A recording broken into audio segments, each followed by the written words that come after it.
Welcome everybody, my name is Marcus Stone and in this video you will learn how you can simply create a playlist on YouTube. So let's start.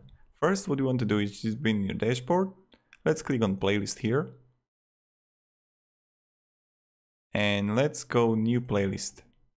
So you want to write here, I don't know, Nani, and change the public to unlisted or private if you would like to have your playlist private so no one can see it. Let's create a playlist Nani, and now you can edit the title, you can edit the description of it, and you can just like edit the videos here and just add videos here, or like I don't know, I will click on this channel here and I will just click 3 dots, save, and Nani. Voila. So this is how you can create a playlist and how you can add videos to your playlist on YouTube. Thank you very much everybody for watching. I hope you're going to have a great day and see ya. Goodbye.